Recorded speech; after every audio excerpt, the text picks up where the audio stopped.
ओम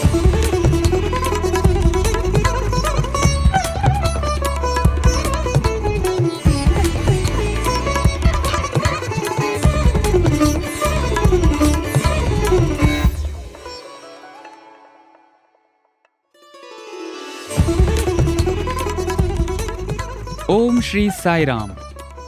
साई प्रेम वाणी के हमारे आज के प्रसारण में आप सबका हार्दिक स्वागत है। आज हम आप सबके लिए लेकर आए हैं सुमधुर कार्यक्रमों की मनमोहक श्रृंखला। आज के प्रसारण में आप प्रेमावतार श्री सत्य साई कार्यक्रम के अंतर्गत दिव्य जीवनी सत्यम शिवम सुंदरम पुस्तिका में वर्णित भगवान बाबा के अलौकिक जीवन काल के कुछ प्रसंग एवं दिव्यानुभव के तहत एक वार्ता सुनेंगे। हम भजन शिक्षा के अंतर्गत एक भजन गायन भी सीखेंगे। तो चलिए कार्यक्रम का शुभारंभ करते हैं।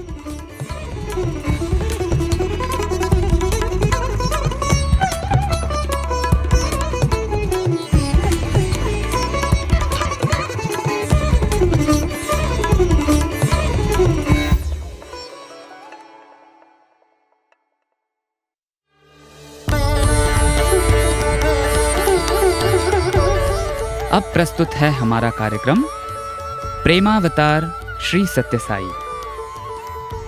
आज इसके अंतर्गत हम दिव्य जीवनी सत्यम शिवम सुंदरम भाग 2 पुस्तिका में वर्णित भगवान बाबा के जीवन काल के कुछ प्रसंगों का एक भाग सुनेंगे।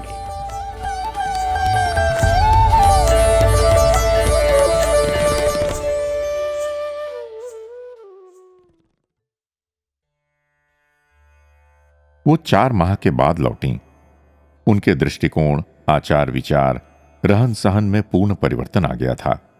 एक नई चेतना, नया भाव उनमें जागृत हो गया था। उनमें सदा साधना रत रहने और जीवन के परम लक्ष्य को प्राप्त करने के लिए सक्रिय जिज्ञासा पैदा हो गई थी। बाबा ने आश्वासन के साथ कहा कि यदि कोई अपना पूर्ण समर्पण भगवान के प्रति कर दे और जैसा बताया जाए उसके अनुसार ध्यान करे और रहे तो उसे बड़े उत्साहवर्धक परिणाम प्राप्त हो सकते हैं। वास्तव में इस प्रकार के परिणाम लगन, विश्वास, धैर्य और साधना की दृढ़ता और अविच्छिन्नता पर निर्भर करते हैं। उनके वहां से लौटने के पूर्व हमें बाबा का एक और चमत्कार देखने का सौभाग्य प्राप्त हुआ। इंग्लैंड लौटने पर वहां उनका शीघ्र ही विवाह होने वाला था। बाबा ने उन्हें उस अवसर के लिए एक मंगलसूत्र देने का वचन दिया था। एक दिन जब वो कुछ लोगों के साथ बाबा के समक्ष बैठी थीं, तो बाबा ने पास ही पड़ी डिबिया में से पान का एक पत्ता निकाला और उस पर चूना लगाने वाली चांदी की सलाई से एक सुंदर आकृति बनाने लगे। कभी कभी बाबा उस पत्ते को अपने हाथ से ऊपर उठाकर हमारे सामने कर देते और हम उस उभरती हुई सुंदर आकृति की सराहना कर उठते। हमें यह नहीं ज्ञात था कि बाबा उस महिला के लिए मंगलसूत्र का सृजन कर रहे हैं। जब उस पत्ते पर आकृति बनकर पूरी हो गई, तो बाबा ने उस पान के पत्ते को हाथ में ऊपर उठाते हुए हमारी ओर किया और उस पर 3 फूंके मारी। देखते ही देखते हाथ से पत्ता अदृश्य हो गया और उसके स्थान पर बाबा के हाथ में था मंगलसूत्र, एक बहुत ही सुंदर रत्न जड़ित आभूषण जो विवाह के अवसर पर वधू को उसके चिर सौभाग्य की मंगल कामनाओं के साथ पहनाया जाता है। वो मंगलसूत्र स्वर्ण का था। उसके महत्व को स्पष्ट करते हुए बाबा ने उस महिला से कहा कि यह तुम्हें सदा तुम्हारी साधना की स्मृति करवाता रहेगा। उसके दोनों ओर 3-3 माणिक थे जो वर और वधू के 3 गुणों के प्रतीक थे। उनकी एक सूत्रबद्धता स्त्री और पुरुष के वैवाहिक जीवन में पारस्परिक सहयोग और प्रेम की आवश्यकता की द्योतक थी। उसके निचले भाग में 5 माणिक थे जो 5 कर्मेंद्रियों और 5 ज्ञानेंद्रियों के प्रतीक थे और जिन पर पूर्ण नियंत्रण और संयम रखे जाने की आवश्यकता होती है। उस मंगलसूत्र के ठीक ऊपरी भाग में एक साथ 2 माणिक थे जो स्त्री और पुरुष के प्रतीक थे। मंगलसूत्र से लटकता हुआ एक सच्चे मोतियों का झुमका था जिसके बीचों बीच बहुमूल्य पत्थरों का बना एक कमल था, जो प्रशांति निलियम और उसके सामने बने घेरे और उसके बीच में बने कमल की याद दिलाता था। वास्तव में वो उस महिला की 4 माह की दिन रात की कठोर तपस्यापूर्ण साधना का आनंददायक, सुंदर और सौभाग्यपूर्ण उपहार था। बाबा अथाह, अगम्य और अज्ञेय हैं। उनका पार पाना, उन्हें जान और समझ सकना मनुष्य की पहुंच से परे है। केवल सत्य मानकर विश्वास किया जा सकता है, उनकी आज्ञा का पालन किया जा सकता है। आश्चर्यचकित मैं उनके सामने ही खड़ा था। बाबा मुझसे कहने लगे, संसार का प्रत्येक प्राणी संसार को अपनी ही दृष्टि से देखता है। प्रत्येक ने अलग अलग रंग का चश्मा लगा रखा है, और जैसा चश्मा उसने लगा रखा है वैसा ही संसार उसे दिखाई देता है। किसी का चश्मा चिंता का है तो किसी का घृणा का, किसी का द्वेष का तो किसी का स्पर्धा और ईर्ष्या का। मैंने तो केवल प्रेम का चश्मा लगा रखा है। यदि मैं किसी से घृणा भी करना चाहूं तो नहीं कर सकता। क्रोध और घृणा मेरे अंग नहीं हैं और न ही मुझे रोग सता सकता है। किसी को सचेत करने, सही मार्ग पर लगाने के लिए तनिक सा झिड़क दूं, यह बात दूसरी है, किंतु मैं किसी से घृणा नहीं करता। मैं तो आनंद हूं, नित्य आनंद हूं। ज्ञान, आनंद, शांति, यही मेरा स्वभाव है। बाबा प्रत्येक व्यक्ति का पुनर्निर्माण उसके भीतर अंतर में निहित साई को प्रकट करके करते हैं। वो चाहे ऊंची मोटी दीवारों के पीछे सीखचों में बंद कोई कैदी हो या अहंकार की 4 दीवारी में बंद अन्य कोई, बाबा सबको मुक्ति देने वाले हैं, सब पर निगरानी रखने वाले स्वामी हैं। आप कैसे भी हों, बाबा आपको स्वीकार करेंगे और आपको स्वतंत्रता और मुक्ति के मार्ग पर आगे बढ़ाएंगे। हिल्डा चार्ल्टन ने अनेकों वर्ष लंका में बौद्ध भिक्षुकों और साधकों के साथ बिताए हैं और हिंदू गुरुओं के पास रहकर तांत्रिक साधनाएं की हैं। उन्होंने मुंबई में और शिरडी में रहते समय साई बाबा के वर्तमान अवतार के संबंध में सुना था। 3 वर्ष पूर्व वो प्रशांति निलियम आई और उन्हें लगा कि ये वो स्थान है जहां वो अपनी वांछित वस्तु की प्राप्ति कर सकती हैं, जिसके लिए वर्षों से तड़पती हुई भटक रही थीं और पूर्ण सफलता के साथ अपनी साधना पूरी कर सकती हैं। जय साईं राम।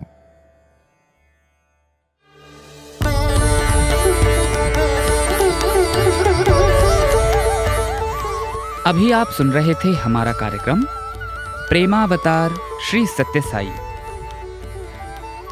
आज दिव्य जीवनी सत्यम शिवम सुंदरम भाग 2 पुस्तिका में वर्णित भगवान बाबा के जीवन काल के अलौकिक प्रसंगों का एक भाग प्रस्तुत किया गया था।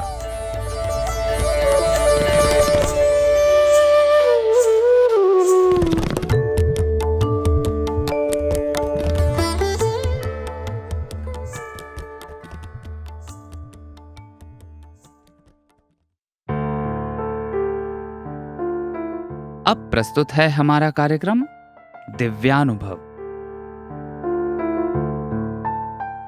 आज इसके अंतर्गत हम भगवान बाबा के पूर्व विद्यार्थी एवं श्री सत्य साई ट्रस्ट मध्य प्रदेश के ट्रस्टी, इंदौर निवासी श्रीमान त्रिभुवन सचदेव जी के अनुभवों का एक भाग सुनेंगे।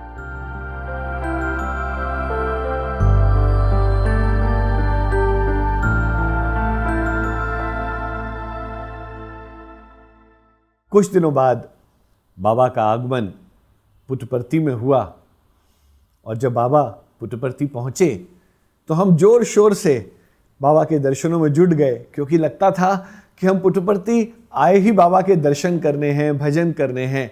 स्टडीज़, पढ़ाई इत्यादि तो थी, पर जो अट्रैक्शन, जो एक मैग्नेटिज्म बाबा में था, वह चीज़ और किसी चीज़ में नहीं था। वहाँ चाहे हमारे कॉलेज के प्रोफेसर हों, प्रिंसिपल हों, टीचर्स हों, सबका एक ही उद्देश्य होता था कि कब सुबह का समय हो बाबा के दर्शन करने का, हम दौड़ करके जाएं। और उन दिनों में प्रशांति निलियम बहुत सुंदर स्वरूप में था कि वहाँ कुलवंत हॉल जैसे ऊपर स्ट्रक्चर नहीं बना था, वहाँ बालू रेत फैली हुई थी चारों तरफ और उस बालू रेत के इर्द गिर्द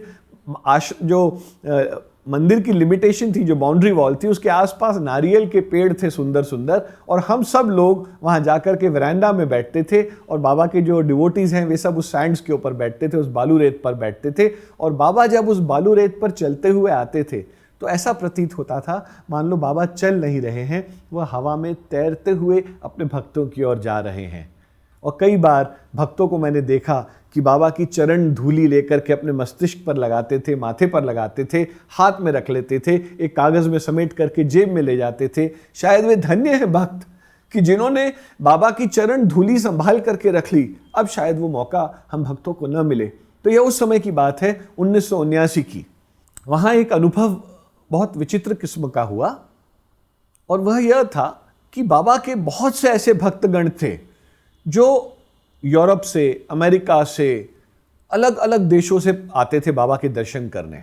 अब मुझे इतने 2-3 महीनों में यह तो ज्ञान हो गया कि बाबा बहुत अच्छी तमिल बोलते थे, तेलुगु बोलते थे, कन्नड़ बोलते थे, हिंदी बोलते थे, इंग्लिश बोलते थे, पर और किसी भाषा का ज्ञान था या नहीं यह मुझको नहीं ज्ञात था। पर मैं सोचता था कि अक्सर बाबा इन फॉरेनर्स से किस भाषा में बात करते होंगे। तो अंग्रेजी तो बाबा को आती थी, तो जो अमेरिका से और यूरोप से लोग आ रहे हैं उनसे बाबा अंग्रेजी में बात करते होंगे। पर उन दिनों में मुझे याद है कि कई भक्तों का ग्रुप चार्टर्ड फ्लाइट्स के माध्यम से 40 लोग, 50 लोग एक साथ पुट्टपर्थी आते थे। तो कोई फ्रांस से आ रहा है, कोई लंदन से आ रहा है, कोई इटली से आ रहा है, और भी अलग अलग देशों से आते थे। तो एक बार हमने क्या देखा कि एक इटालियन ग्रुप वहां आकर के बैठा। वो सब लोगों ने सफ़ेद कपड़े पहने हुए थे, एक नीले रंग का स्कार्फ पहना हुआ था जिसके पीछे इटालिया लिखा हुआ था इंग्लिश में। तो वह देख करके हम सबको ज्ञान हुआ कि यह सब इटली से आए हैं, और वे सब भक्त जो थे केवल बाबा के दर्शन करने आए थे, और एक दिन पहले ही आए हुए।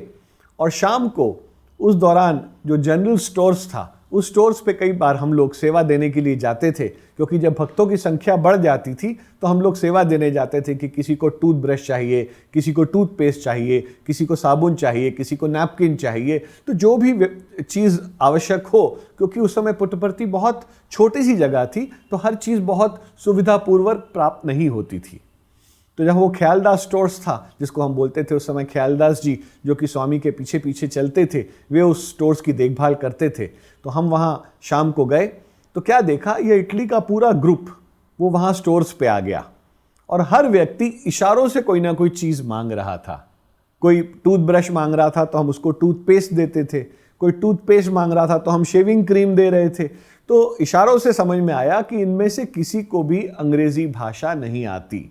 हम उन्हें 10 रुपये मांगते थे तो वे हमको 100 रुपये का नोट देते थे, और बिना चेंज लिए चले जाते थे। फिर उनको पुकारते थे, साई राम ये लेके जाइए, तो वो लेते थे और धन्यवाद देते थे और फिर जाते थे। तो उससे हम लोगों को उस रात को यह ज्ञात हुआ कि इनमें से कोई भी ऐसा व्यक्ति नहीं है जिसको अंग्रेजी भाषा का ज्ञान हो। शाम को जब 7:30 बजे स्टोर्स बंद हुआ, हम सब लोग साउथ इंडियन कैंटीन में ही भोजन करते थे। उस समय हमारा हॉस्टल जो था वो ईस्ट प्रशांति में ही था, जहाँ ओल्ड बॉयज़ हॉस्टल बोलते हैं जिसको। वहाँ से हम लोग साउथ इंडियन कैंटीन में खाना खाने जाते थे। तो रास्ते में मेरे साथ 2-3 बॉयज़ और थे जो वृंदावन से आए थे, जो मेरे सीनियर्स थे और मेरे साथ ही पढ़ते थे डिग्री 1 में। तो मैंने उनसे पूछा कि भाई ये इटली से लोग आए हैं, अब अगर भगवान इनको इंटरव्यू देंगे तो बाबा इनसे किस भाषा में बात करेंगे? न इनको हिंदी आती है, न इनको तेलुगु आती है, इनको अंग्रेज़ी भी नहीं आती। तो एक छात्र ने मुझे सोच के जवाब दिया। उसने कहा, आई एम श्योर इनमें से ग्रुप में से किसी एक व्यक्ति को अंग्रेजी आती होगी, और बाबा अपना प्रवचन, अपना वार्तालाप अंग्रेजी में करेंगे, और वह व्यक्ति उसका तर्जुमा, उसका अनुवाद इटालियन भाषा में कर देगा। तो मुझे लगा हाँ बिल्कुल ठीक बात बोली, ऐसा ही होगा। अब यह बात हुई और हम भूल गए। अगले दिन शाम को जब हम बाबा के दर्शन के लिए पुट्टपर्थी में स्कूल से वापस आए प्रशांति निलयम में, और जब वरांडा में जाके बैठे तो मुझे सबसे आगे लाइन में बैठने का मौका मिला। तो मैं बहुत उत्साहित था कि आज बाबा के बिल्कुल पास से दर्शन होंगे, अगर हो सका तो बाबा के चरण स्पर्श करेंगे, हो सकता है बाबा मुझसे आके कुछ बात भी करें। बहुत उत्साह था उन दिनों में कि बाबा बिल्कुल आएंगे और बात करेंगे। अब ठीक 4 बजे बाबा ने अपना इंटरव्यू रूम का दरवाज़ा खोला, वो ऊपर से नीचे आते हैं बाबा, और बाबा ने जो ही हम लोगों की ओर देखा, सब छात्रों की ओर देख करके मुस्कुराए और पहले लेडी साइड की ओर दर्शन देने के लिए चले गए। अब वो जब बाबा इटालियन लेडीज़ की ओर पहुंचे, वो पूरा ग्रुप जो बैठा हुआ था, सबके हाथ में पत्र थे, पर बाबा ने किसी से पत्र नहीं लिया, सबको आशीर्वाद दिया और बाबा आगे चले गए। और जो ही बाबा जेंट साइड की ओर आए तो पहला ही ग्रुप उन इटालियन लोगों का था जहाँ के सारे पुरुष लोग बैठे हुए थे। तो बाबा ने, जो उस ग्रुप का लीडर था, वह आगे आगे बैठा था और उसके हाथ में पत्र था। बाबा ने उससे इंग्लिश में पूछा, इटली, ऐसे पूछा, तो उसने अपना सिर हिलाया, इटली। बाबा बोले गो इनसाइड, तो वह बैठे रहे ऐसे हाथ जोड़ करके और मुस्कुराते रहे, क्योंकि उनको अंग्रेजी आती नहीं थी। बाबा फिर रुके एक कदम और कहा गो इनसाइड, इशारा किया। वो फिर भी मुस्कुराते रहे हाथ जोड़ करके। तो बाबा धीमे से मुस्कुराए और आगे बढ़ गए। तो हम सब छात्रों को लगा, अरे बाबा इस पूरे ग्रुप को बुला रहे हैं और इस आदमी को समझ में नहीं आ रहा। तो इतने में क्या देखा हमने कि पीछे से श्री बेटिनो क्रैक्सी, जो कि इटालियन प्राइम मिनिस्टर एंटोनियो क्रैक्सी के ब्रदर थे, वो वहीं पर उन दिनों रह रहे थे, वो भी इटली से आए थे। वो पीछे से दौड़ते हुए आए और उन्होंने वहां के ग्रुप लीडर को कान में कुछ कहा, शायद इटालियन में कुछ कहा। तो वो एकदम समझ गए कि बाबा ने हम सबको इंटरव्यू के लिए बुलाया है। तो वो एकदम खड़े हुए और उन्होंने लेडीज साइड पे इशारा किया कि आइए, बाबा हमको बुला रहे हैं। और लेडीज भी एकदम खड़ी हुई और बहुत खुशी खुशी, उत्साहित रूप से एकदम दौड़ते हुए लिटरली वो लोग वहां मंदिर की ओर पहुंचे। अब जेंट्स जो थे वे अपर वेरांडा में बैठे हुए थे भजन हॉल के पास। लेडीज, हम जहां छात्र बैठे हुए थे ठीक उनके सामने बैठी हुई थी। और लेडीज और हमारे बीच में हार्डली 8 या 9 फुट का फासला रहा होगा। इस बीच में बाबा ने पूरे दर्शन समाप्त किए और देखा कि वह इटालियन ग्रुप जिसको बुलाया था वह आकर के बैठ गया है। तो बाबा आए मुस्कुराते हुए। अब वह जो इटालियन लेडीज़ जहाँ बैठी हुई थी, जो महिलाएं जहाँ बैठी हुई थी, उनके बीच में और मेरे बीच में खड़े हो गए।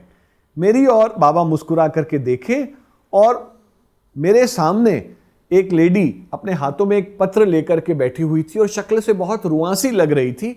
बाबा ने उसके हाथ से पत्र लिया और उससे कुछ कहा, और जो कहा वह न तेलुगु भाषा में था, न हिंदी भाषा में था, न अंग्रेजी भाषा में था। मुझे ऐसा प्रतीत हुआ मान लो बाबा ने वाकई इटालियन में कुछ कहा है उस लेडी से।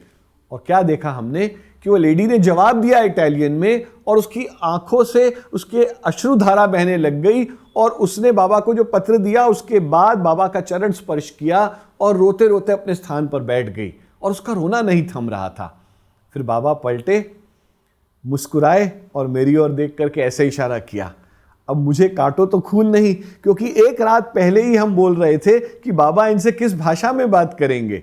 तो बाबा मेरी ओर देखे और मुझसे मुखातिब होकर के बोले, अंग्रेजी में बोले। मैं पहले आपको बताता हूं अंग्रेजी में क्या बोले। बाबा बोले, outside I show I do not know anything, but inside I know everything. बाबा ने कहा, मैं बाहर ऐसा दर्शाता हूं जैसे मुझे कुछ नहीं मालूम, मुझे कुछ नहीं आता, पर अंदर से मैं सर्वज्ञाता हूं। यह एक लाइन जो थी बाबा की, बाबा ने जब अपनी उंगली उठा करके बोला, but inside I know everything, ऐसा प्रतीत हुआ वाकई ब्रह्मांड नायक हैं जो यह हम सब छोटे छोटे बच्चों को समझा रहे हैं कि तुम क्या समझते हो कि कोई भाषा मुझे अपने भक्तों से वार्तालाप करने से रोक सकती है। मैं तो हृदय की भाषा जानता हूँ, और जो व्यक्ति हृदय की भाषा जानता है वह किसी भी भाषा में एक दूसरे से बात कर सकता है। इसके उपरांत बाबा उस पूरे इटालियन ग्रुप को अंदर ले गए। थोड़ी देर के बाद वे बाहर निकले तो सबके चेहरों पर से बिल्कुल अश्रुधारा बह रही थी सब, और वह अश्रुधारा थी प्रेमाश्रुधारा। सब बिल्कुल बहुत प्रसन्न होकर के, प्रसन्न मुद्रा में खुशी के आंसू बहाते हुए आए। और जब वे आए तो बाबा खड़े होकर के सबको अभय हस्त दे रहे थे, आशीर्वाद दे रहे थे और रास्ता दिखा रहे थे। जब वो चले गए, जब भजन समाप्त हो गए, तो हमने जो क्रैक्सी साहब थे उनसे पूछा और कहा कि बाबा ने मेरे सामने उस लेडी से इटालियन में बात करी, क्या बात करी? तो उन्होंने जानकारी जब तक इकट्ठी कर रखी थी और उन्होंने बताया कि यह लेडी जो है यह पहली बार पुट्टपर्ती आई है। यह बाबा की भक्त भी नहीं थी। यह क्रिसमस कैरल की प्रैक्टिस करने के लिए चर्च जाती थी और उस दौरान इसको पता चला कि इटली से एक ग्रुप जा रहा है बाबा के दर्शन करने, और वो इटालियन में बोल रहे थे कि वो वापस बाबा ऐसे हैं जैसे जीसस क्राइस्ट के रूप में वापस आए हैं। तो उसके मन में इच्छा जागृत हुई कि मेरी बेटी जिसको बहुत बड़ा कैंसर है और डॉक्टर्स ने जवाब दे दिया था, उसको घर ले आए थे, तो उसके मन में इच्छा हुई कि क्यों ना मैं बाबा से प्रार्थना करने के लिए उसके लिए भारत आ जाऊं। और वह इटली से बिना बाबा के बारे में कुछ जाने, केवल यह बात सुनकर कि जीसस क्राइस्ट वापस बाबा के रूप में इस धरती पर अवतरित हुए हैं, यह जानकारी जब उसे मिली तो उस भाव, उस भक्ति और उस प्रार्थना के साथ और उसी विश्वास के साथ वह पुट्टपर्ती तक आ गई। और जो ही आई, उसने एक पत्र लिख रखा था इटालियन में, तो बाबा ने उससे पत्र लिया और उससे पूछा इटालियन में कि माँ, अब तुम्हारी बेटी कैसी है? तुम चिंता मत करो, भगवान उसकी रक्षा करेंगे। बस यह उसको इटालियन में बोला और उसके बाद जिसे कहते हैं उसके हृदय का बांध फूट पड़ा, उसकी प्रेमाश्रु बह गए और उसको समझ में आ गया कि मैं सही जगह आ गई हूँ, कि बिना पत्र दिए, बिना बोले, बिना वार्तालाप के स्वामी ने सब उसको बता दिया, जिसके लिए पहली बार वह इतनी दूर से बाबा के दर्शन करने आई है।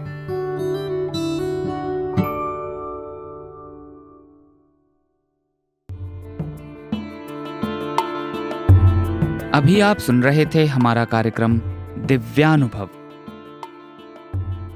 आज इसके अंतर्गत भगवान बाबा के पूर्व विद्यार्थी एवं श्री सत्यसाई ट्रस्ट मध्य प्रदेश के ट्रस्टी, इंदौर निवासी श्रीमान त्रिभुवन सचदेव जी के अनुभवों का एक भाग प्रस्तुत किया गया था।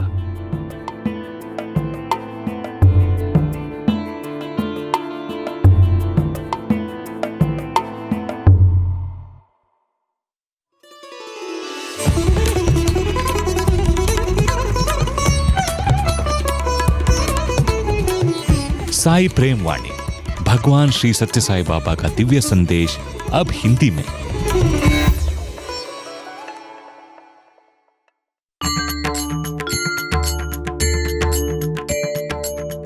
अब प्रस्तुत है हमारा कार्यक्रम भजन शिक्षा। कक्षा में प्रस्तुत हैं भगवान बाबा के प्रिय भजन गायकों में से एक श्री रवि कुमार सर एवं टीम मीडिया सेंटर के प्रिय सदस्य श्री अरविंद साई जी।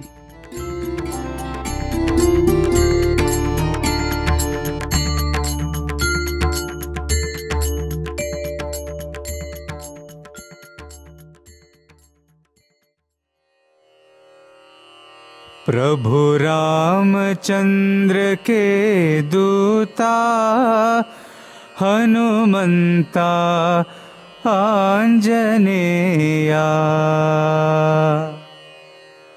ओम श्री साई राम। रेडियो साई भजन शिक्षा कार्यक्रम में आप सबका स्वागत है। आज की कक्षा के लिए हमने महावीर श्री हनुमान जी की वंदना करता हुआ ये भजन चुना है। चलिए अब इस भजन के बोल जान लेते हैं। प्रभु रामचंद्र के दूता हनुमंता आंजनेया। हनुमंता हनुमंता हनुमंता आंजनेया। हे पवन पुत्र हनुमंता बल भीमा आंजनेया। बल भीमा बल भीमा बल भीमा आंजनेया।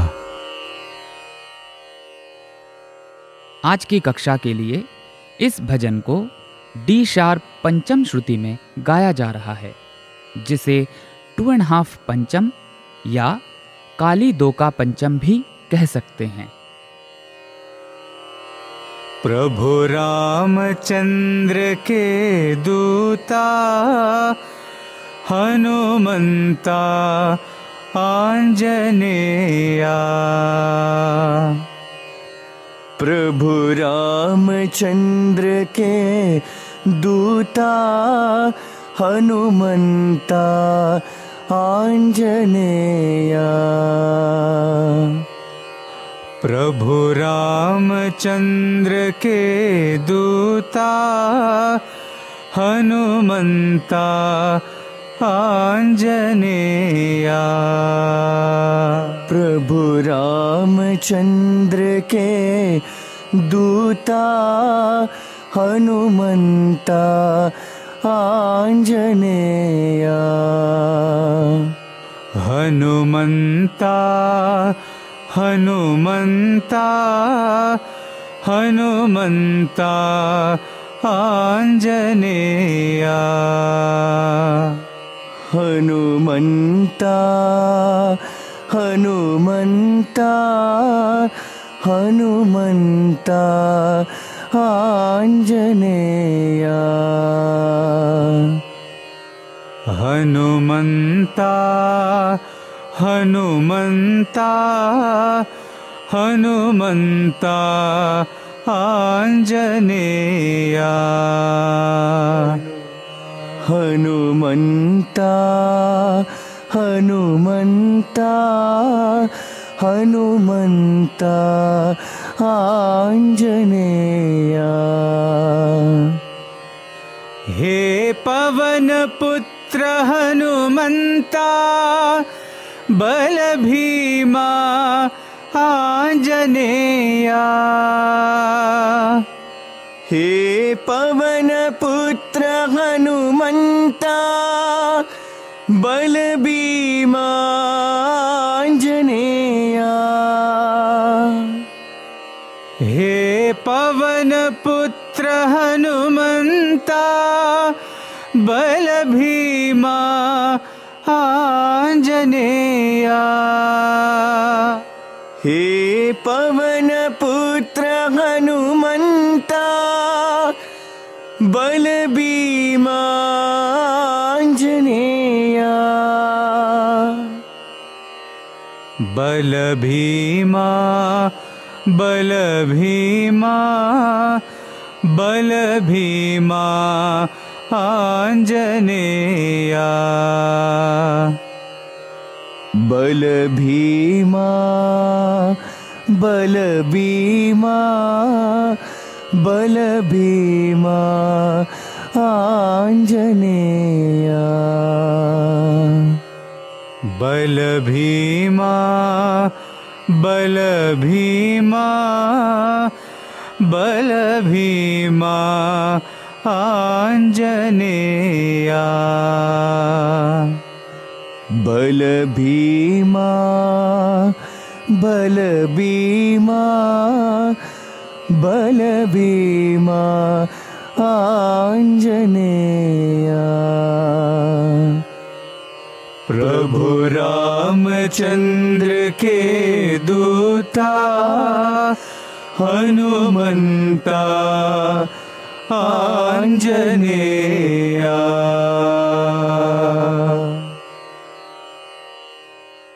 कहरवा ताल और अधिकांशतः राग यमन पर आधारित इस भजन की धुन जान लेने के बाद चलिए अब रुख करते हैं साई भजनों की आत्मा कहे जाने वाले भाव पक्ष का।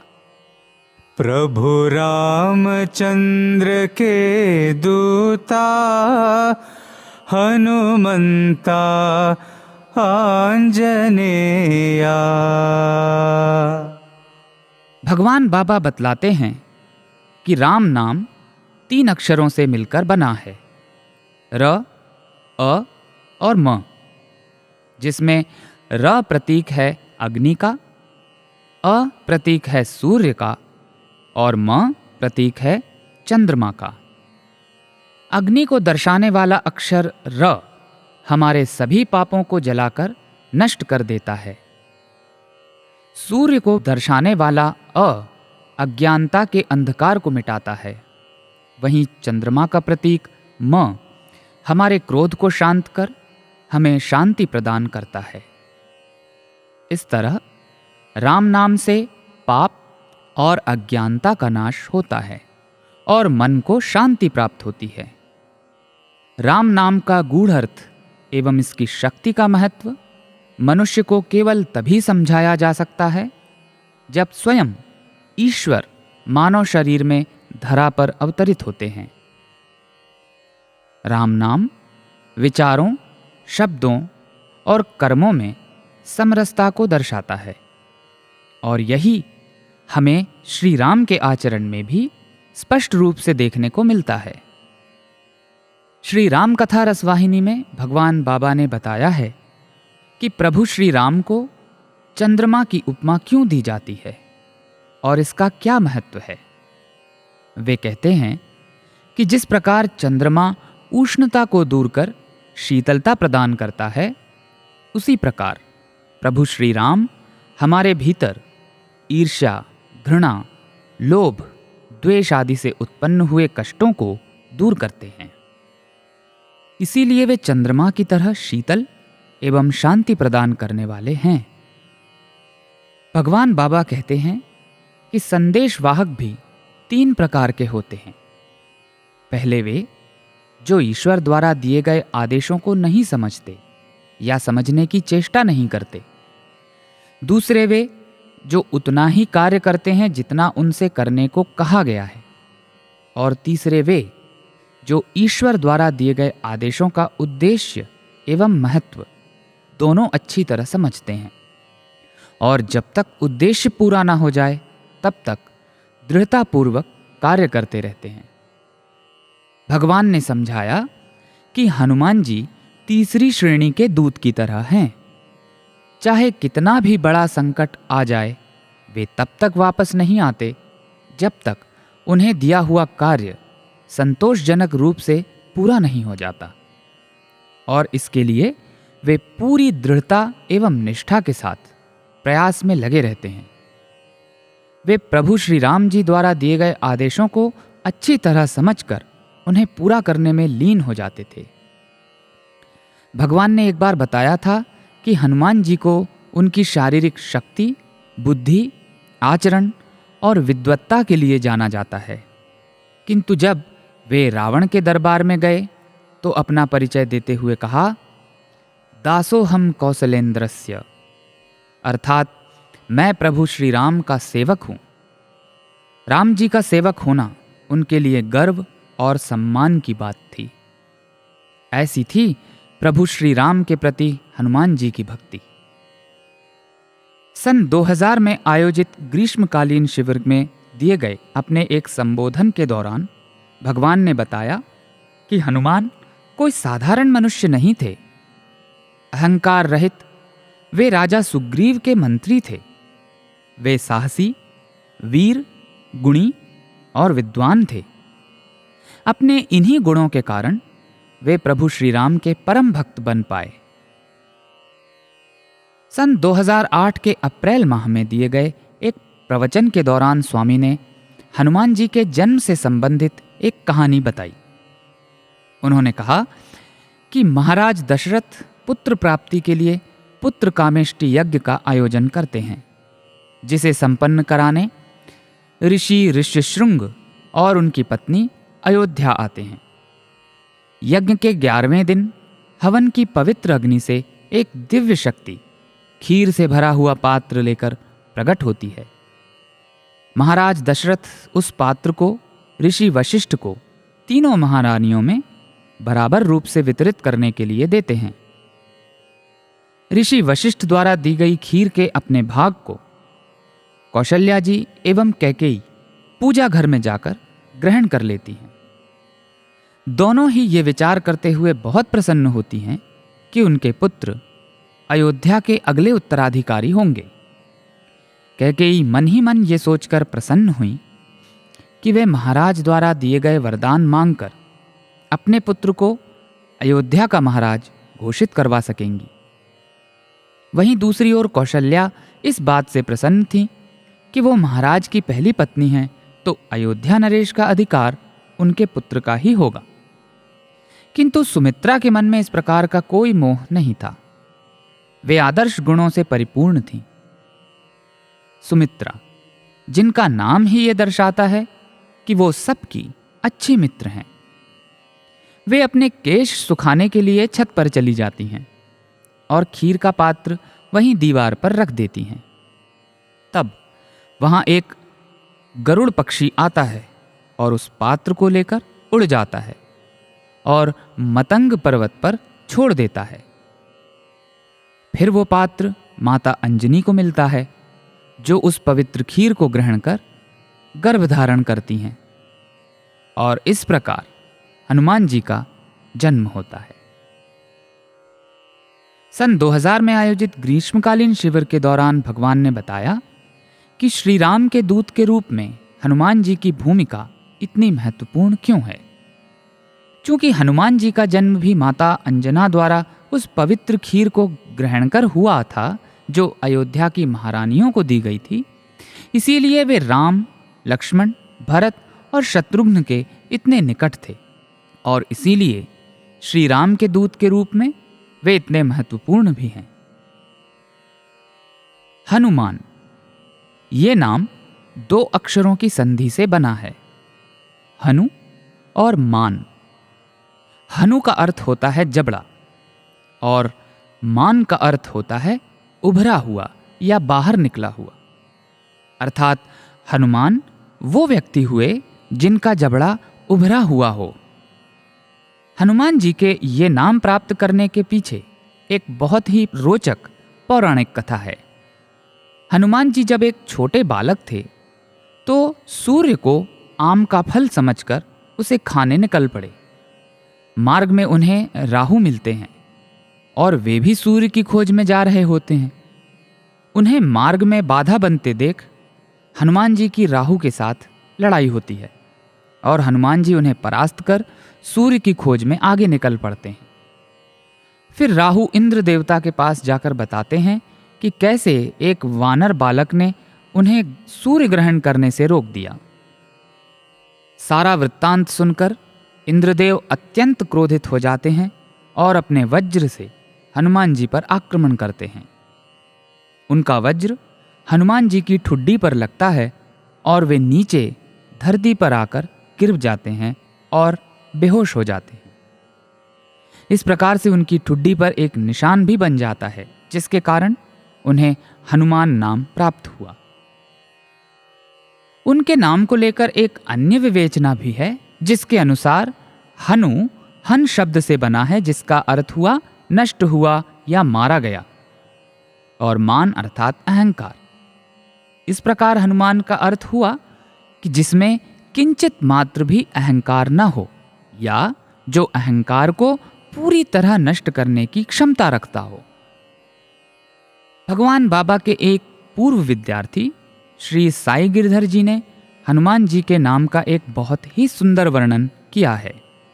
वे कहते हैं कि जब प्रभु श्री राम उनसे पूछते हैं कि हनुमान तुम कौन हो, जो निस्वार्थ भाव से मुझसे प्रेम करते हो और मेरी सेवा करते हो, तब हनुमान जी उनसे कहते हैं कि प्रभु, जब मैं स्वयं को एक शरीर मानता हूं तो आपका सेवक हूं, जब अंतर्मन में झांकता हूं तो स्वयं को आपके परम भक्त के रूप में देखता हूं, और आत्मिक स्तर पर अनुभव करने पर ज्ञात होता है कि आप और मैं एक ही हैं।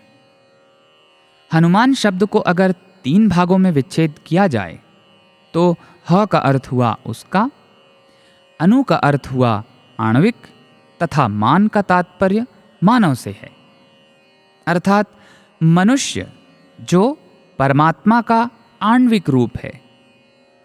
हनुमान जी इस सत्य से पूरी तरह अवगत थे, इसीलिए उनका नाम इस बात की सार्थकता को सिद्ध करता है। हनुमंता हनुमंता हनुमंता आंजनेया। भगवान बाबा ने एक बार कहा था कि भगवान के भक्तों को किसी भी प्रकार की सेवा करने के लिए तत्पर रहना चाहिए, चाहे वो कार्य कितना भी कठिन क्यों ना हो। सन 2002 के दौरान आयोजित ग्रीष्मकालीन शिविर में दिए गए एक दिव्योद्बोधन के दौरान भगवान ने बताया कि कैसे हनुमान जी प्रत्येक कार्य को अपने प्राणों से भी अधिक महत्व देते हुए पूर्ण किया करते थे।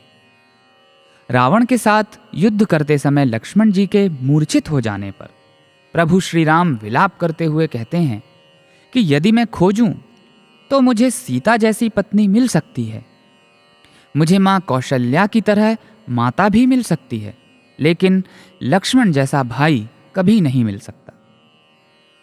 राम लक्ष्मण के प्राणों को बचाने के लिए कुछ भी न्योछावर करने के लिए तैयार थे। उस समय उन्होंने हनुमान जी को संजीवनी का पौधा लाने का निर्देश दिया। हनुमान जी तुरंत उसकी खोज में निकल पड़े, लेकिन चूंकि वो पौधे की पहचान करने में असमर्थ थे, इसीलिए वे पूरे के पूरे पर्वत को ही उखाड़कर लंका ले गए। जैसे ही वे अयोध्या के ऊपर उड़ान भर रहे थे तो भरत जी की दृष्टि उन पर पड़ी। भरत जी को वन में ये सूचना मिल चुकी थी कि कुछ राक्षस राम जी को कष्ट पहुंचा रहे थे। अतः जब उन्होंने इस विशाल आकृति को पहाड़ उठाकर लेके जाते हुए देखा तो उन्हें यह संदेह हुआ कि कहीं ये विशाल आकृति राम जी के लिए कोई संकट न खड़ी कर दे। इसीलिए उन्होंने अपना धनुष निकाला और हनुमान जी की ओर उससे प्रहार कर दिया। हनुमान जी पर्वत सहित नीचे गिर गए और भरत जी के प्रति सम्मान प्रकट करते हुए उन्होंने कहा, प्रभु, युद्ध के दौरान लक्ष्मण जी मूर्छित हो गए हैं। मुझे उनके उपचार हेतु संजीवनी बूटी युक्त इस पर्वत को ले जाना आवश्यक है। चूंकि मुझे पता नहीं है कि वो बूटी इस पहाड़ पर कहाँ है, इसीलिए मैं समूचे पहाड़ को ही वहां लेकर जा रहा हूं। कृपया मेरे प्रभु श्री राम की आज्ञा को पूरा करने के लिए मेरा सहयोग करें। इस स्थिति में हनुमान जी ने कितनी तत्परता और उद्देश्य की भावना दिखाई, यही वो शिक्षा है जो हमें हनुमान जी से सीखना चाहिए। दक्षिण पूर्व एशिया स्थित एक देश के निवासी साई भक्त श्री वी लिन द्वारा साझा की गई एक सुंदर घटना यहाँ स्मरण में आती है, जहाँ वे बतलाते हैं कि कैसे सेवा कार्यों में भाग लेकर प्रभु की सेवा करना निश्चित रूप से हमें ईश्वरीय सराहना का पात्र बनाता है। सन 2005 में प्रशांति निलयम में आयोजित चीनी नववर्ष के दौरान श्री वीलिन जी को भगवान बाबा की दिव्य उपस्थिति में उद्बोधन देने का सुअवसर प्राप्त हुआ। उन्होंने उसके दौरान बताया कि 80 के दशक की शुरुआत में स्वामी ने उन्हें पहला साक्षात्कार दिया था और उस दौरान उनसे पूछा था, आप कौन हैं? तो वीलिन जी ने जवाब दिया कि वे एक इंजीनियर हैं। तब से भगवान उन्हें अंजलिन अंजलिन कहते रहे। उन्हें ये नाम सुनने में ऐसा लगा जैसे अंजलिन, अंजनी या इसी तरह का कोई नाम हो, लेकिन वो कभी ये नहीं समझ पाए कि भगवान ने उन्हें इस नाम से क्यों पुकारा। उस वक्त उन्हें लगा कि शायद उनके इंजीनियर शब्द का कोई खेल हो। बाद में श्री वीलिन जी अपने गृहनगर वापस चले गए और विभिन्न सेवा गतिविधियों, विशेष रूप से वृद्धाश्रम, अनाथालय आदि की सेवा में व्यस्त हो गए। उन्होंने भगवान के इस आदेश का पालन किया कि मानव सेवा ही माधव सेवा है। उन वर्षों के दौरान उन्होंने अनुभव किया कि स्वामी ने उन्हें अंजलिन के रूप में क्यों संबोधित किया था, क्योंकि वे ऐसी सेवाएं दे रहे थे जो सामान्यतः महापुरुष करते हैं। लेकिन तब भी उन्हें स्पष्ट नहीं था कि भगवान ने उन्हें ऐसे क्यों पुकारा होगा। जब सन 2005 में वे प्रशांति निलयम आए तो स्वामी ने उन्हें साक्षात्कार के लिए बुलाया और फिर उनसे पूछा, आपका नाम क्या है? तो उन्होंने कहा, स्वामी, मेरा नाम वी लिन है। भगवान ने उनसे फिर पूछा, आपका दूसरा नाम क्या है? इसका श्री वीलिन जी ने बहुत ही सहजता से जवाब दिया, स्वामी, हनुमान दास। मैं हनुमान का सेवक हूं। मैं लंका जाना चाहता हूं और त्रिंकोमाली में सुनामी पीड़ितों के भोजन प्रबंध में सहायता करना चाहता हूं। भगवान ने हंसते हुए कहा, श्रीलंका? अगली संध्या के समय जब श्रीलिन मंदिर में भजन के लिए बैठे थे, तभी आंजनेय वीरा हनुमंत शूरा भजन शुरू हुआ। भजन में आने वाले आंजनेया शब्द सुनते ही उनके मस्तिष्क में बिजली सी कौंधी। उन्हें याद आया कि 24 साल पहले ये वही शब्द था जिसके माध्यम से भगवान ने उन्हें संबोधित किया था, परंतु उस समय वो ये नहीं समझ पाए थे कि भगवान उन्हें आंजनेया कह रहे थे, ना कि अंजलिन, जो उन्हें इंजीनियर की तरह लगा। वे इस विचार में लीन हो गए और अत्यंत हर्षित हुए। हे पवन पुत्र हनुमंता, बल भीमा आंजनेया। बल भीमा का अर्थ है वो व्यक्ति जो अलौकिक शक्तियों से संपन्न है। वाल्मीकि रामायण के अनुसार बाल्यकाल में एक सुबह जब हनुमान जी को भूख लगी और उन्होंने उगते हुए लाल रंग के सूरज को देखा तो वे उसे एक आम का फल समझने लगे और उसे खाने के लिए उन्होंने उसकी ओर उड़ान भरी। पौराणिक कथाओं के एक संस्करण के अनुसार देवों के राजा इंद्र ने इस दौरान हस्तक्षेप किया और अपने वज्र से हनुमान जी पर प्रहार किया, जिससे उनके जबड़े पर चोट लगी और वे पृथ्वी पर मूर्छित होकर आ गिरे। जब उनके पिता पवन देव ने उन्हें देखा तो वे अत्यंत दुखी हुए और संसार से समस्त वायु को उन्होंने विलुप्त कर दिया, जिसके फलस्वरूप सभी प्राणियों को पीड़ा होने लगी। इस त्रासदी को देखकर भगवान शिव प्रकट हुए और उन्होंने हनुमान जी को पुनर्जीवित कर पवनदेव से संसार में पुनः वायु प्रवाहित करने के लिए आग्रह किया। अपनी भूल का पश्चाताप करने के लिए इंद्रदेव ने हनुमान जी को वरदान दिया कि उनका शरीर वज्र के समान सुदृढ़ होगा और इंद्र का वज्र भी आगे से उन्हें कभी कोई क्षति नहीं पहुंचा सकेगा। देवेंद्र के साथ साथ अन्य देवताओं ने भी हनुमान जी को वरदान दिए। अग्निदेव ने उन्हें वर दिया कि अग्नि से उन्हें कभी कोई क्षति नहीं होगी। वरुण देव ने वर दिया कि जल का उन पर कभी कोई प्रकोप नहीं होगा। इसी प्रकार वायुदेव ने भी उन्हें वायु की भांति तेज होने का वरदान दिया और कहा कि उनका इससे कभी भी कोई अनिष्ट नहीं होगा। ब्रह्मा जी ने भी हनुमान जी को वरदान देते हुए कहा कि वे किसी भी स्थान पर अबाध रूप से जा सकते हैं। भगवान विष्णु ने हनुमान जी को वरदान स्वरूप अपनी गदा दे दी। वरदान स्वरूप प्राप्त ये अद्वितीय शक्तियां ही हनुमान जी को अमर बनाती हैं। सन 1977 के दौरान आयोजित ग्रीष्मकालीन शिविर में दिए गए एक दिव्योद्बोधन के दौरान भगवान बाबा ने बताया था कि जब हनुमान जी को कोई आदेश दिया गया तो उनके मन में कभी ये प्रश्न नहीं उठा कि उनके पास उस कार्य को पूरा करने की क्षमता है या नहीं। उन्हें ये दृढ़ विश्वास था कि प्रभु श्री राम का आदेश अपने आप में ही उन्हें इस कार्यों को पूरा करने के लिए आवश्यक शक्ति और सामर्थ्य भी प्रदान करेगा। इसीलिए हनुमान जी ने सभी को बहुमूल्य शिक्षा दी है कि जब भी प्रभु हमें कोई कार्य सौंपेंगे, चाहे वो कितना ही बड़ा, कठिन और दुष्कर क्यों ना हो, वे हमें उसे पूरा करने की शक्ति भी प्रदान करेंगे ही। इस बात पर हमें कभी संदेह नहीं होना चाहिए। हनुमान जी की शक्ति उनके राम नाम के जप में निहित है। उनकी पूरी चेतना राम नाम के साथ पूरी तरह एकीकृत थी।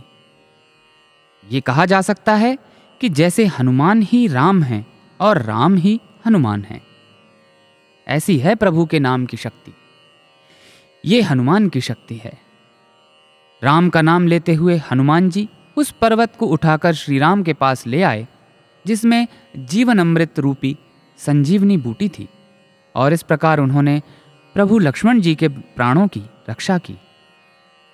राम नाम का चिंतन करते हुए ही हनुमान जी ने धर्म की अग्नि से संपूर्ण लंका नगरी को अग्नि की भेंट चढ़ा दिया था। राम नाम के साथ हनुमान का वानर मन दिव्य प्रेम की ज्योति बन गया। राम के प्रति उनकी इसी भक्ति के कारण उनका हर केश, हर कोशिका, शरीर का प्रत्येक अणु दिव्य राम नाम से गुंजायमान हो गया था। राम के नाम की शक्ति से भगवान हनुमान सिर्फ एक छलांग लगाकर लंका के समुद्र को पार करने में सक्षम थे। इसका तात्पर्य यह है कि जब हमारा मन प्रभु नाम से एकीकृत हो जाता है तो हम भी एक छलांग मात्र से जन्म और मृत्यु के इस सागर को पार करने में सक्षम हो जाएंगे। ऐसी है प्रभु के पवित्र दिव्य नाम की अपार शक्ति। बल भीमा बल भीमा बल भीमा आंजनेया। एक वार्तालाप के दौरान भगवान के प्रवचनों के अनुवादक प्रोफेसर अनिल कुमार जी ने स्वामी से पूछा, स्वामी, रामायण में हनुमान जी की भूमिका अत्यंत महत्वपूर्ण है। वे नवविध भक्ति के 9 मार्गों में से एक दास्य भक्ति का सर्वोत्तम उदाहरण है। हनुमान जी की भक्ति के बारे में हम आपसे सुनकर बहुत भाग्यशाली हैं। कृपया हमें बताएं कि आज के युवा उनका अनुकरण कैसे कर सकते हैं। तब भगवान ने उत्तर दिया कि हनुमान शारीरिक शक्ति, बुद्धिमत्ता, उत्तम चरित्र और विद्वत्ता के प्रतीक हैं। फिर भी क्या आप जानते हैं कि रावण के दरबार में प्रवेश करते समय उन्होंने क्या कहा था? अपना परिचय देते हुए उन्होंने कहा था, दासोहम कौशलेंद्रस्य, अर्थात मैं राम का सेवक हूं। राम के सेवक का पद हनुमान के लिए गर्व और प्रतिष्ठा का विषय था। भगवान राम ने वानरों से पूछा कि सीता जी की खोज करने में उनमें से कौन समुद्र पार कर सकता है। उनमें से एक ने कहा कि वो 10 मील पार करने में सक्षम होगा, दूसरे ने कहा 40 मील, परंतु किसी ने भी ये नहीं कहा कि वे समुद्र पार करने के लिए 100 योजन अर्थात 100 मील छलांग लगा सकते हैं। इससे पहले श्री राम ने हनुमान जी से पूछा था, क्या आप जाकर सीता की खोज कर सकते हैं और सफलतापूर्वक वापस आ सकते हैं? तब हनुमान जी ने उत्तर दिया था, हाँ, मैं अवश्य ऐसा कर लूंगा। भगवान राम ने पुनः उनसे पूछा, हनुमान, आपको इतना विशाल समुद्र पार करने का कोई अनुभव नहीं है, आपने सीता जी को पहले देखा भी नहीं है, फिर आप इतने विश्वास के साथ कैसे कह सकते हैं कि आप सीता की खोज में शक्तिशाली सागर को पार कर लंका जा सकते हैं और वहां उनकी उपस्थिति का संज्ञान लेकर वापस भी लौट सकते हैं? तब हनुमान जी ने उत्तर दिया, स्वामी, क्या आप मुझे आपके द्वारा सौंपे गए लक्ष्य को पूरा करने हेतु आवश्यक शक्ति, क्षमता और योग्यता प्रदान नहीं करेंगे? क्या आपके आशीर्वाद और अजेय इच्छा शक्ति के फलस्वरूप मैं इस लक्ष्य की प्राप्ति में सफल नहीं हो पाऊंगा? इतना कहकर स्वामी ने आगे कहा कि इसी भाव के साथ युवाओं को भगवान की आज्ञा का पालन करना चाहिए। उन्हें कभी भी इस पर प्रश्न, संदेह या इसकी अवज्ञा, आलोचना आदि नहीं करनी चाहिए। भगवान के आदेश का दृढ़तापूर्वक पालन करना ही सच्चा समर्पण है। जब आप भगवान के समक्ष इस प्रकार के समर्पण को अपने अंदर विकसित करते हैं तो आप निश्चित ही सफलता प्राप्त करेंगे। समुद्र पार करते समय हनुमान जी ने श्री राम के प्रति अपनी गूढ़ भक्ति के कारण ही साहस और पराक्रम का उत्कृष्ट प्रदर्शन किया था।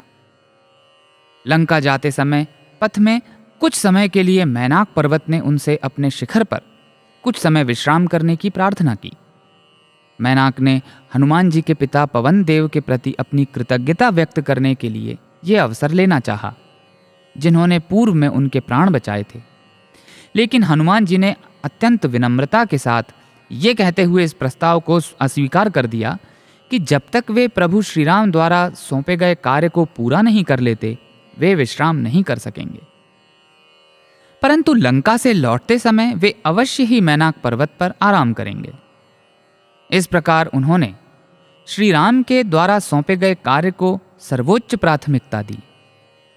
ये भगवान राम के प्रति उनकी भक्ति से सृजित आत्मविश्वास ही था जिसने उनसे एक विशाल महासागर को पार करवा लिया।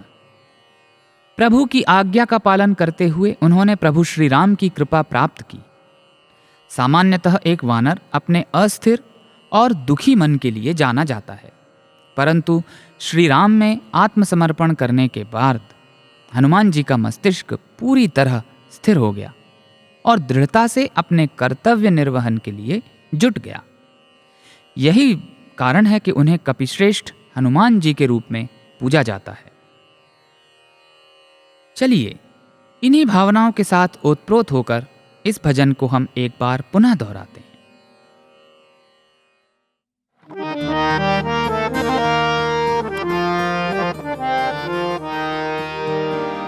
प्रभु रामचंद्र के दूता हनुमंता आंजनेया, रामचंद्र के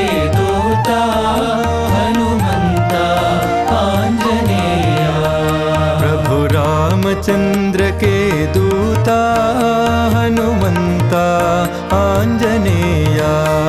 प्रभु रामचंद्र के दूता हनुमंता आंजनेया। हनुमंता हनुमंता हनुमंता आंजनेया। हनुमंता हनुमंता हनुमंता आंजनेया। हनुमंता हनुमंता हनुमंता आंजनेया। हनुमंता हनुमंता हनुमंता आंजनेया। हे पवन पुत्र हनुमंता बल भीमांजनेया। हे पवन पुत्र हनुमंता बल भीमा आंजनेया। हे पवन पुत्र हनुमंता बल भीमांजनेया। हे पवन पुत्र हनुमंता बल भीमा आंजनेया। बल भीमा बल भीमा बल भीमा आंजनेया।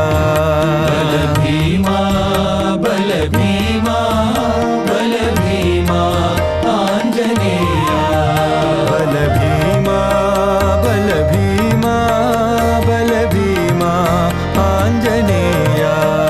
बल भीमा बल भीमा बल भीमा आंजनेया।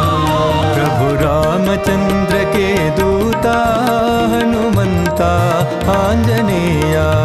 प्रभु रामचंद्र के दूता हनुमंता आंजनेया। हनुमंता हनुमंता हनुमंता आंजनेया।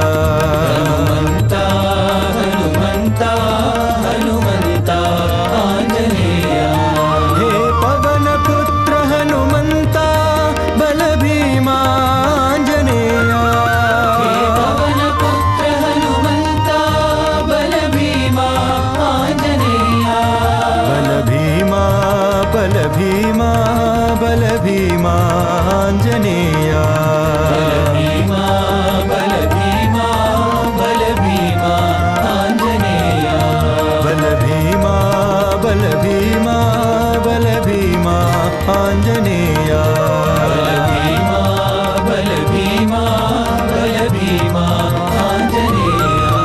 प्रभु रामचंद्र के दूता हनुमंता आंजनेया।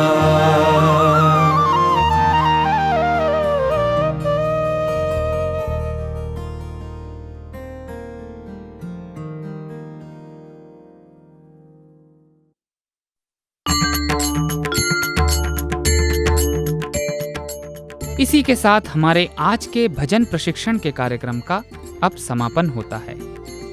हमें आशा है कि आपको आज की कक्षा पसंद आई होगी। हम शीघ्र ही एक और भजन लेकर आपके समक्ष उपस्थित होंगे। तब तक के लिए हमें आज्ञा दीजिए। धन्यवाद। जय साईं राम।